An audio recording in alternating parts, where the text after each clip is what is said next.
Hello everyone, my name is John Shaffer. I am the Assistant Director for Graduate Student Success with the Graduate School, and this is a recorded workshop on leadership and communication, the power of the spoken word. So what I want to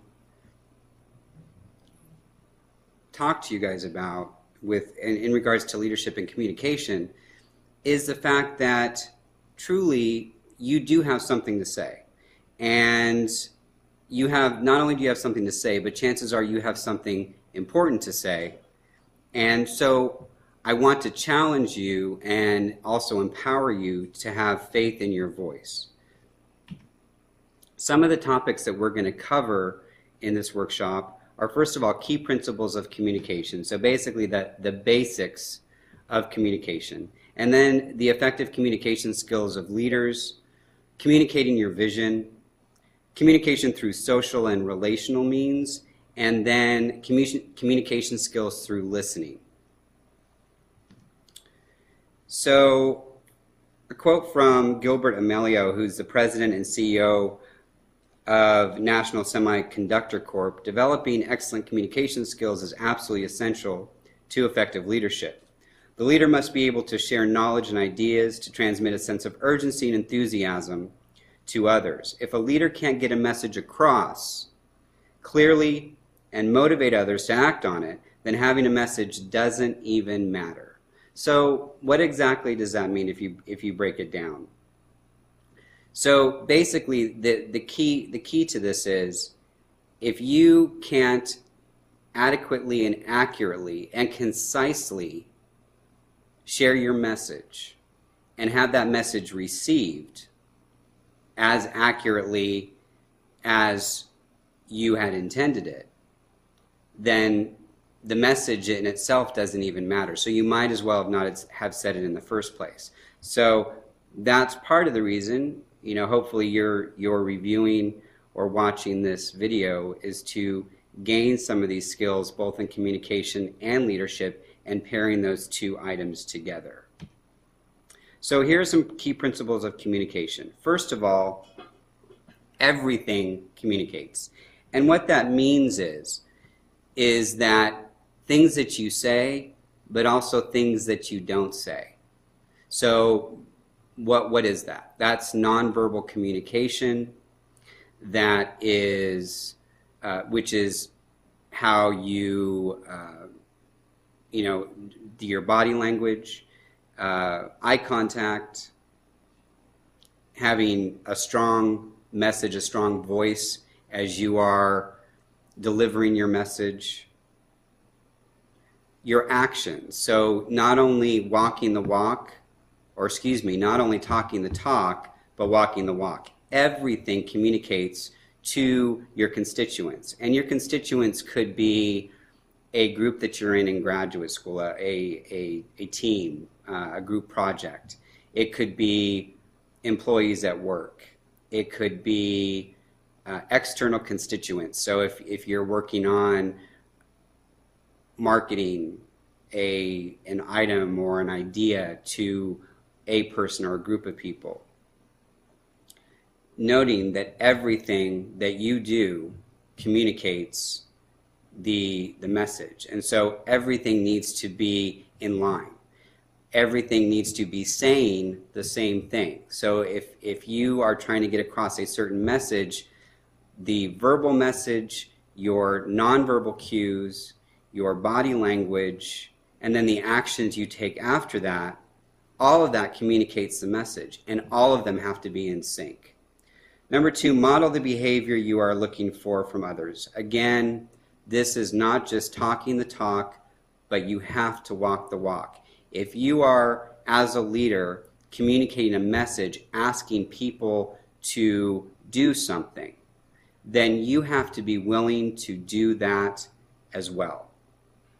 Or if you're asking them to rise to a new level or a new standard, you have to be at that level or above and meeting those standards or exceeding those standards that you're asking your people or the people, your constituents that are receiving your message. You have to be willing to do that as well. Have a point of view. Do not be scattered all over the place. Focus in on your message, drill that message down, but don't vary from the message. You need to have a concrete point of view. Number 4, what you hear is as important as what you say. So what does that mean? That's where the listening skills come in.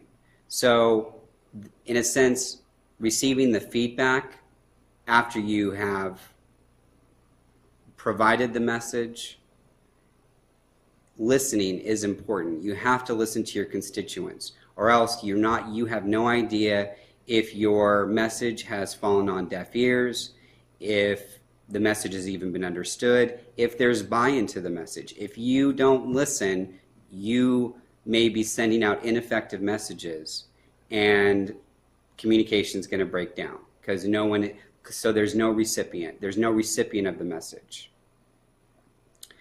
You haven't communicated anything until you have been heard by your audience. So again, and this goes back to the quote,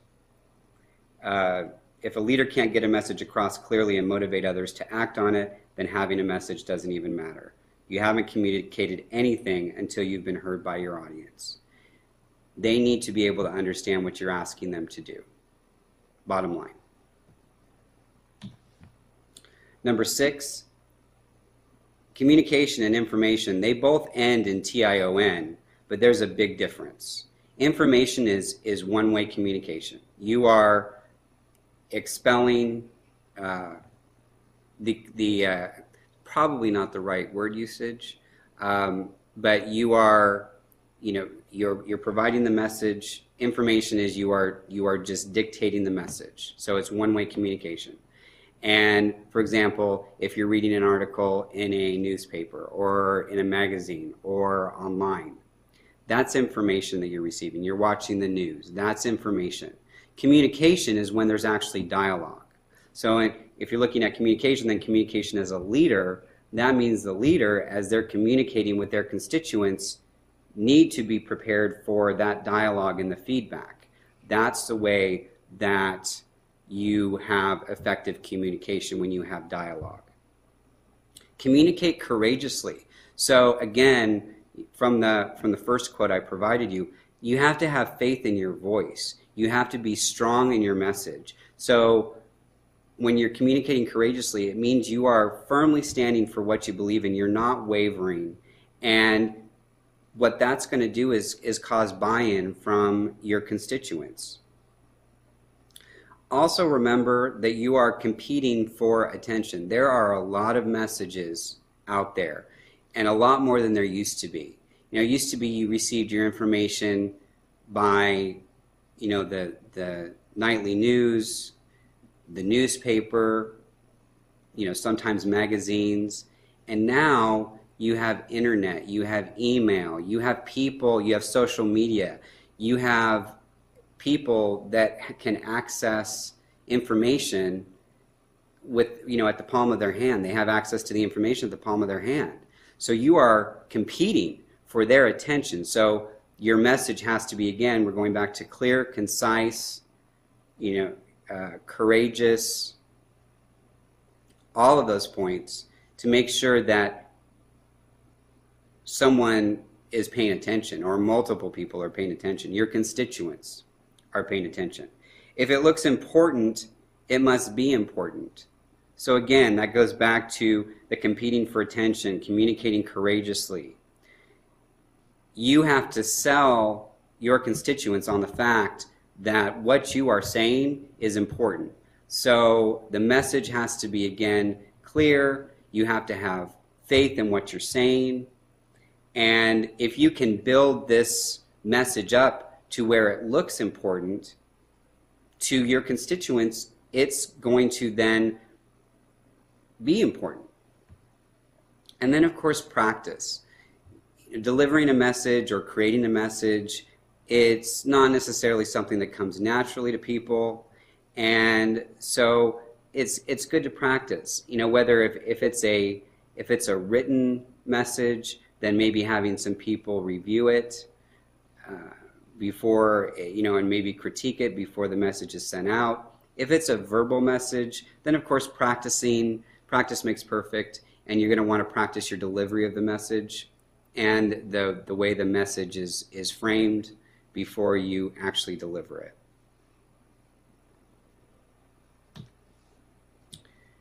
Lee Iacocca says, you can have brilliant ideas, but if you can't get them across, your ideas won't get you anywhere. So here are some basic communication skills. And we talked about the verbal and the nonverbal, that you have to pay attention to the nonverbal cues that accompany your message. Facial expressions, hand motions, body posture, eye movement. You need to make sure that you are making eye contact with your constituents, that you're maintaining eye contact. Body posture, you need to be secure, you need to look secure, you need to look authoritative, like you know exactly what you're talking about. Hopefully you do, but that you need to look the part, not just act the part, not just say the part, but you have to look the part. Facial expressions, you need to look engaged and interested.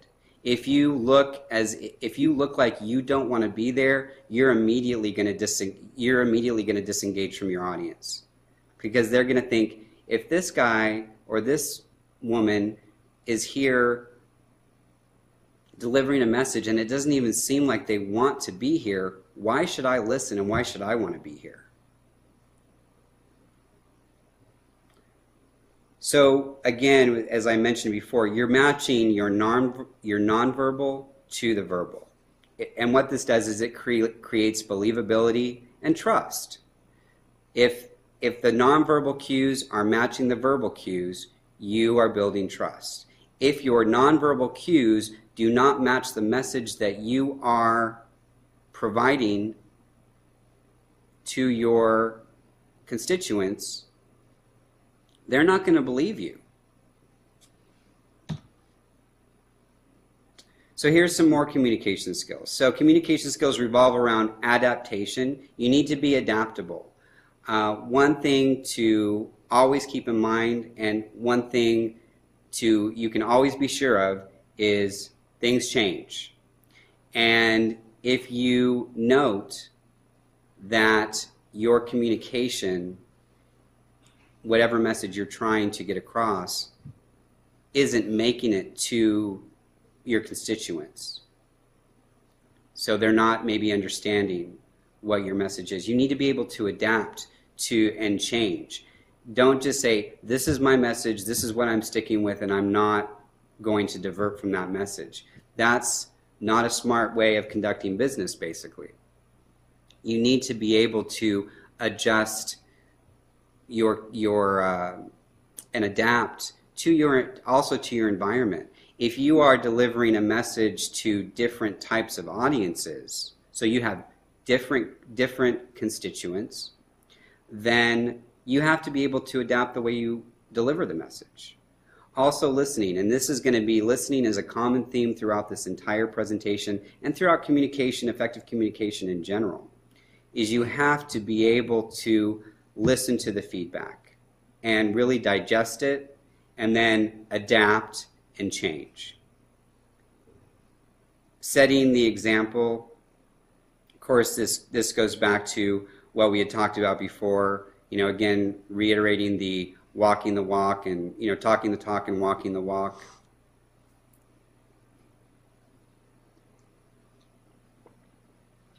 And then some other considerations for communication skills. First of all, develop your skills.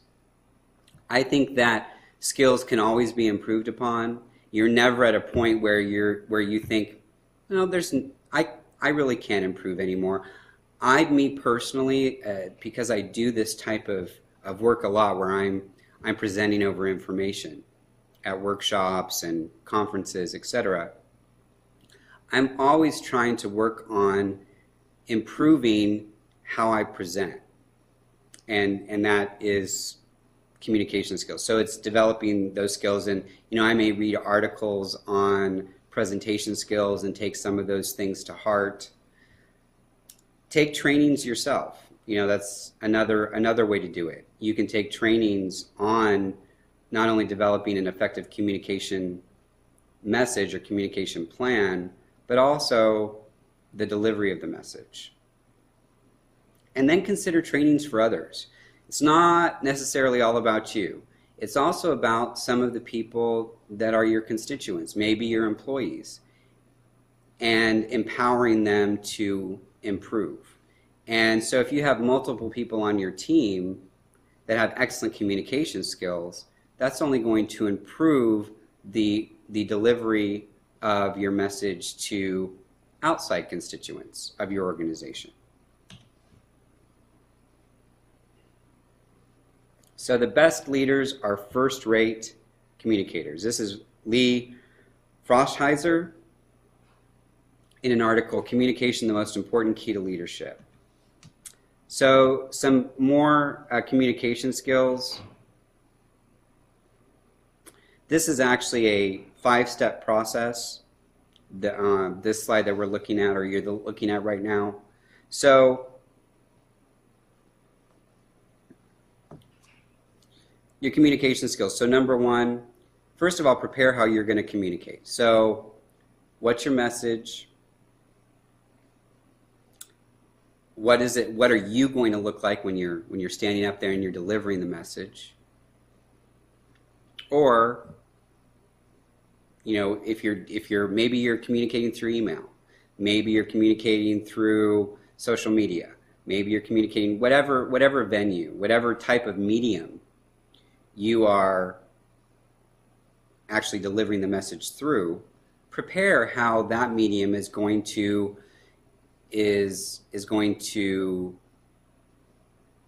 take your message and work through that medium, how it's going to carry it, basically. Then, of course, you're going to deliver the message. That, to me, somewhat the easiest, one of the easier parts if you work on your communication skills, because you have the message. That's half the battle. You have the message developed, then you're actually delivering the message. Then, of course, the message is received by your constituents. And then you evaluate the effectiveness of the message as received by your constituents. And then, depending on how the message was received, you then can take corrective action. If, again, going back to adaptability, being flexible, maybe tweaking the message and seeing, if you deliver it again in a slightly different way, if you have maybe a better outcome or a different outcome. So the role of communication. Effective communication is going in all directions. So I use the term back in the day, but back, I would say 10, 15, 20 years ago, effective communication was considered top-down. So the person at the top of the pyramid or the top of the company or the top of the organization stated a message, this is what I want done, and it trickled down through. No one asked for any feedback. No one asked, so did you understand the message? And that's how companies were run for years and years and years and years. But now what we've found is effective communication goes in all directions. You have some of the best ideas starting at a very organic grassroots level and moving up through the organization. And then, of course, you have side communication. And then you have, upward, side, and then downward communication. So effective, again, all directions. Communication is also cited as a contributor to failure of efforts. Think about failed relationships, interpersonal relationships. What tends to be the most common factor in the downfall of any relationship, any interpersonal relationship? Chances are communication. And so you need to keep that in mind. Know that communication is a very complex process. It's not It's not simple, it's not cut and dry. Careful communication involves planning and management, and you need clarity and consistency in your message. So your message has to be from the moment it's delivered, has to be consistent throughout the remainder of the time that message is of importance to you and to your constituents until the message changes. Now again, as I mentioned before, there may be little tweaks, little alterations to the message, but the core of the message, the point, the goal of the message needs to remain the same. And it needs to be clear. Again, if your constituents, your employees, your team members do not understand what you are trying to say, then there is no point in even having delivered the message in the first place. So, and leaders as communicators. So if you're a leader and a communicator, then you are leading, self-explanatory. You are involving, so you are getting your constituents involved in the message. Your employees, your team members, you're getting the buy-in, you're getting them involved in helping relay the message to others. You're listening for feedback. You are informing, obviously, part of communication is information. And so you are informing people with your message and you're engaging them. You are again, getting them involved, but really engaging them in the message, making known that this is a dialogue, not a one-way communication. Here are some barriers to communication. And I'm just going to go through these. I don't think a lot of them require a lot of description. I think they're pretty self-explanatory. Again, think dialogue, not monologue. This is a two-way communication, not a one-way communication. There's going to be a barrier to communication if you have a lack of respect from either party. So from the person delivering the message or the person receiving the message. If there's a lack of respect, that's going to be a barrier. Lack of trust, same thing. If you have a poorly defined purpose, so the initial idea or the concept of the message was not well thought through. Failure to use best communication medium. So you deliver a message via, let's say, email, and actually the message may have gone out better via social media, for example. You've assumed that the message has been received, for which it has not, and we've talked about that. You've ignored emotions, and we're going to actually talk about that a little bit later in the presentation. Failure to level of understanding. So, again, the message was not received, was not understood. So there was an absolute failure there. And then intimidation. So if the person delivering the message is intimidating his constituents or her constituents, then it's less likely that the message is going to be received accurately and effectively, because they really don't want to hear what you have to say, because you're using intimidation factors. So your message can get skewed with the fact that you are intimidating along with delivering the message.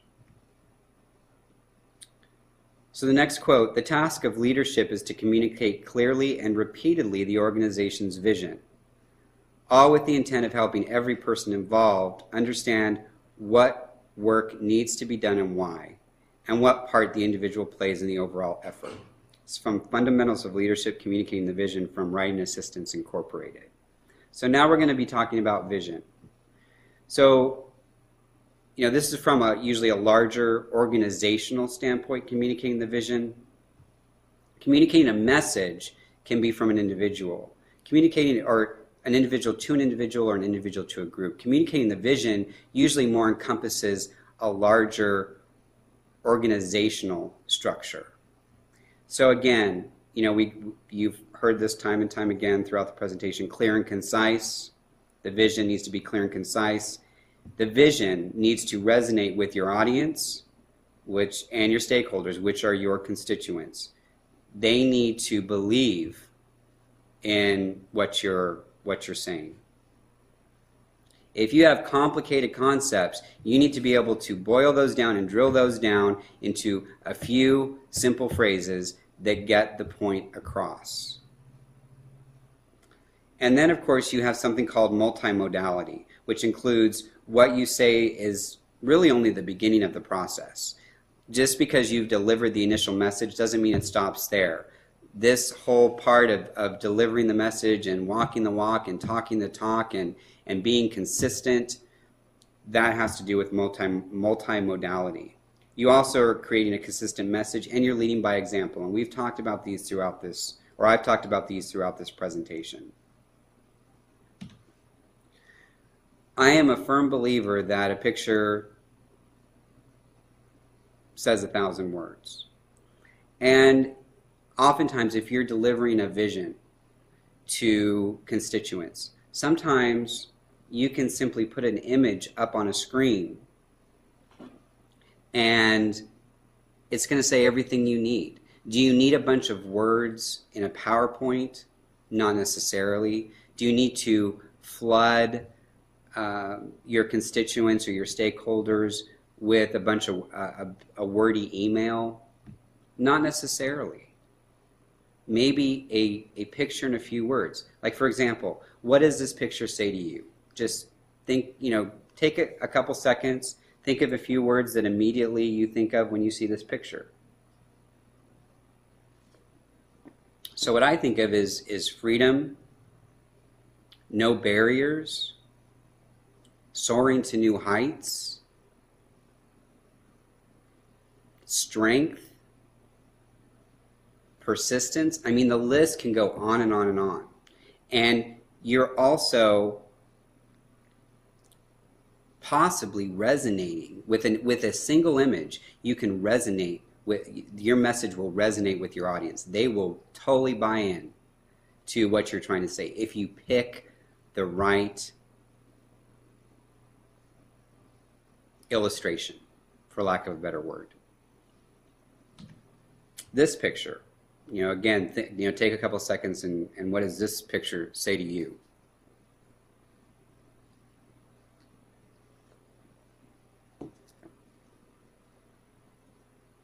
So to me, this one says serene, tranquil, limitless possibilities,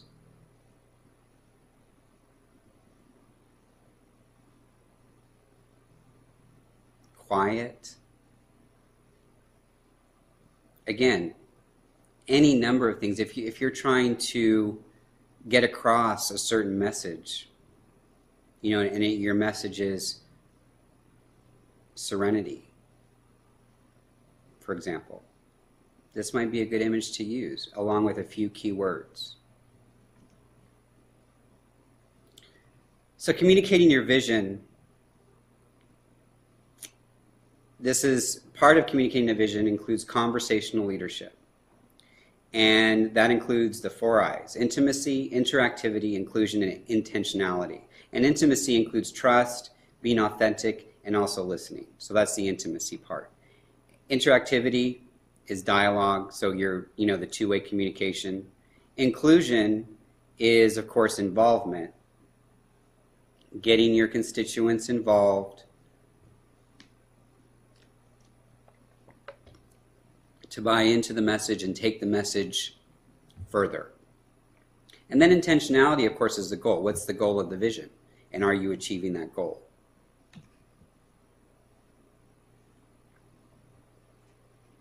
I did want to give you an example, and we'll go back to how something very simple can create and can resonate with people. there is, and I'm sure many of you have heard or if I ask, what is the theme or the motto or the message of the University of Texas at San Antonio, meaning UTSA? What is that message? It's all over everywhere. It's on commercials. It's on banners around the campus. That message is, if you haven't already said it in your head already, is we are UTSA.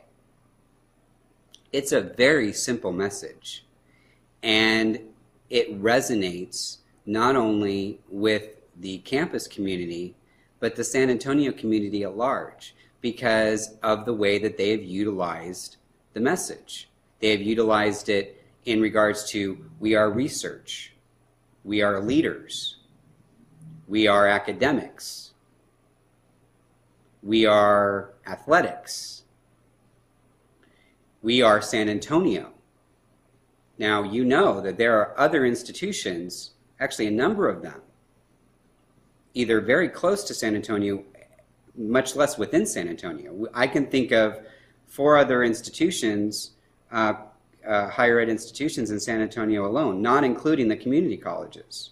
I'm talking about 4-year universities. But UTSA is the one who is we are San Antonio.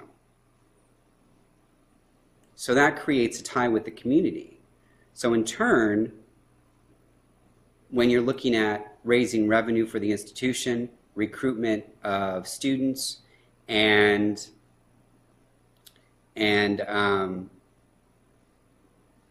raising money through possibly research or for research, or through the capital campaign to raise money for scholarships, etc., that resonates. I know I'm an alumni of UTSA, and I also work here, and that message resonates with me, and it's very simple. And actually, the communications, the area university advancement that came up with this motto actually had a lot of different more lengthy mottos or slogans on the table that they were working through, and I believe they even conducted focus groups on these various slogans. And we are UTSA is the one that ended up resonating with the most people. And it actually was a happy accident, because it started off with a commercial for UTSA that was the theme of the commercial, and it resonated. And so suddenly the university adopted that as their battle cry, for lack of a better phrase. So let's talk about social and relational communication. And the characteristics of this type of communication are that it's intuitive and gut thinking. So you're thinking from your gut. The message or the communicator does actually care for how any decisions that they're making affect people. Social and relational communication includes collaborative and a team-focused approach. There is a desire to work through interpersonal relationships, so it's less formal professional relationships. And the ability to connect ideas and work to people. So you're working with people instead of numbers. So each person, you're working with individuals. So each person is different. The communicator realizes that and works within those interpersonal relationships to relay the message. The thing is, most leaders don't think this way. And I would say that a number of people that are heads of companies, many of them would say it creates too much vulnerability on the part of the person delivering the message, and which can cause people to maybe have less confidence, because they see more vulnerability than strength. Personally, I think finding the balance is key, because with social and relational communication, how to accomplish this is you can't be afraid to feel. You think personal communication is first and foremost. It's okay to be vulnerable, and you always want to show gratitude and appreciation. Now that last one, absolutely, absolutely. Always showing gratitude and appreciation for people that are doing a good job for you. It also boosts them up and makes them want to continue doing a good job. But again, I think there is a balance between a strong leader delivering a message does not necessarily have to be, or a strong leader delivering a message who is invulnerable, who is not vulnerable, excuse me, and then another type of leader that fits into the social and relational communication type of leader who can be actually seen as a pushover. Now, that may not actually be the case. The person may not be a pushover, but they may be perceived that way, which then lessens the strength of the message, in my opinion. So I think having a balance, being a compassionate leader, I don't think, where you can show strength, but you can also show vulnerability, I think is important.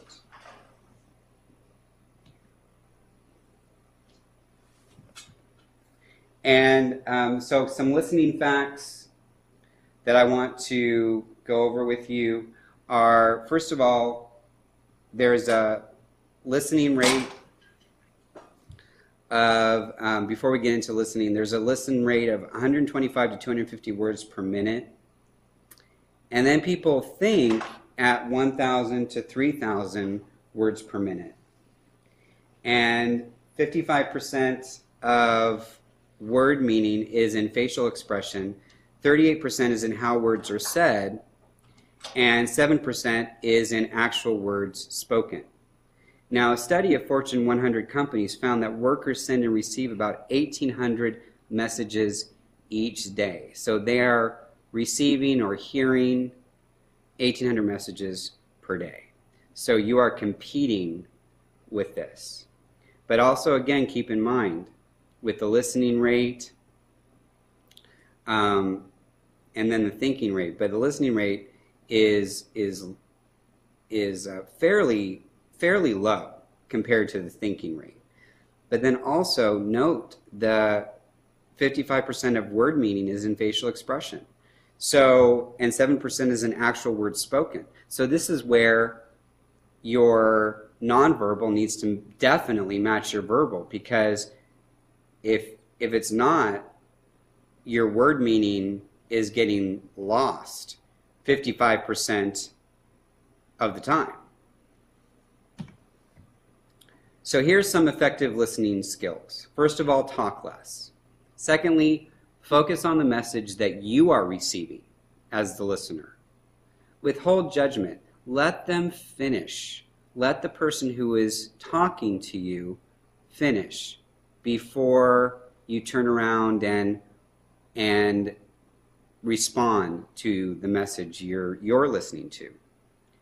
Capture the idea. Totally understand and comprehend what the person is telling you. Wait for them to finish before responding, and then feel free to provide feedback. However, strategies for providing feedback, make sure you are not advising, judging, or analyzing. Those are ineffective listening strategies. The effective listening strategies are probing, being supportive, prompting the person, and paraphrasing. So probing is where you are kind of trying to, they're telling you, they're talking to you about a certain topic, and you're actually trying to drill down. So you're asking key questions to get additional information. Being supportive is, of course, I understand what you're saying. This is something definitely that we can continue talking about, stuff like that. Prompting is kind of, so what you're trying to say is, and that goes again with paraphrasing, but prompting them is, again, getting them to continue.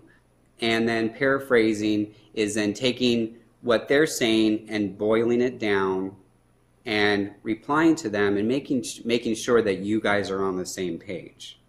And then, of course, as I mentioned, ineffective is advising when they're not asking for it, judging what they're saying, and analyzing every word that's coming out of their mouth. And then, think to yourself, what are some actual barriers to listening? What things get in the way? And try to get rid or get away from those types of barriers while you're in a dialogue communication exchange. So one of the things normally in workshops, I do a sum up slide and I talk about the important key points of the presentation. But because I finished this workshop with communication listening skills, as a leader, what are you going to take away from this presentation? What were the important points that you heard that you think are important for you to know and for you to possibly implement in your own leadership skills or strategies? Final thought to leave you with: subscribers to the Harvard Business Review rated the ability to communicate the most important fact in making an executive promotable, more important than ambition, education, and hard work. You have to have the communication skills. Any leader has to have effective communication skills. I say this at the end of every one of the workshops that I record. If you would like a copy of this workshop emailed to you, feel free to contact me and I can send you an electronic version of this presentation. My email is John, John, .Shaffer, SHAFFER, @utsa.edu. You can feel free to email me and I can respond in kind with a copy of the presentation. Thank you for attending this workshop on leadership and communication, and I hope you got a lot out of the information.